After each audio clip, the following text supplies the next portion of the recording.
আমাদের তৈরি হওয়া উচিত। আল্লাহ তাআলা তৌফিক দিন, আমিন। আর 2 নম্বর 20 রাকাত তারাবি জেনে রাখা উচিত। আসলে আমার কাছে খুব মনে হয় রাসূল সাল্লাল্লাহু তাআলা আলাইহি ওয়াসাল্লাম নিজে 4 দিন জামাতের সাথে তারাবি পড়েছিলেন, এরপরে আর পড়েন নাই। কারণ তিনি বলেছেন, আমি আশঙ্কা করি তোমরা এটাকে নিজের উপর ফরজ মনে করে নিতে পারো অথবা তোমাদের উপর অবধারিত হয়ে যেতে পারে। বিশ্বনবী সাল্লাল্লাহু আলাইহি ওয়াসাল্লামের আশঙ্কাটাই সত্য। তাই আমরা দেখতে পাই আজকে জানে না জানে, বুঝে না বুঝে সব লোক এই তারাবির লাখ রাকাত নিয়ে বিতর্ক করে। কয় রাকাত ঠিক মতো নামাজ পড়ে আল্লাহ ভালো জানে।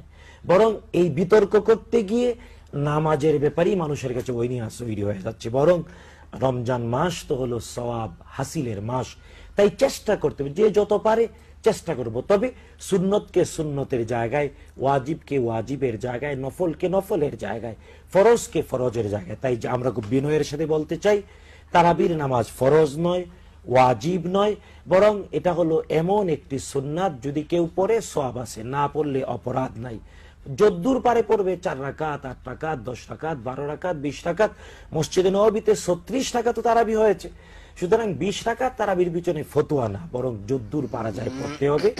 আর এক পারা করে যে পড়া হয়, এটা আমাদের বাংলাদেশে এখন এক পারা না, বাংলাদেশে 27 তারিখে যাতে খতম হয় এই জন্য প্রথম 6 দিন পড়া হয় 1.5 পারা, তারপরে এক পারা করে বাকি 27তম দিনে 30তম পারা। আমরা অনুরোধ করতে চাই এই নিয়মটা ভঙ্গ করা উচিত।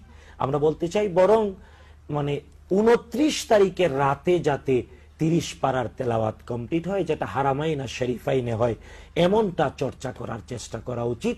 তাহলে আমরা বাংলাদেশে যে 27 তারিখে লাইলাতুল কদর, এর থেকে বেরিয়ে আসতে পারবো। কারণ বিশুদ্ধ হাদিস দ্বারা প্রমাণিত লাইলাতুল কদর 27 তারিখেই নয়, বরং শেষ 10 দিনের যে কোনো একটা রাত্রি অথবা বেজুর যে কোনো একটা রাত্রি। সুতরাং আল্লাহ তাআলা আমাদের সবাইকে বিষয়গুলো বুঝে আমল করার তৌফিক দিন, আমিন।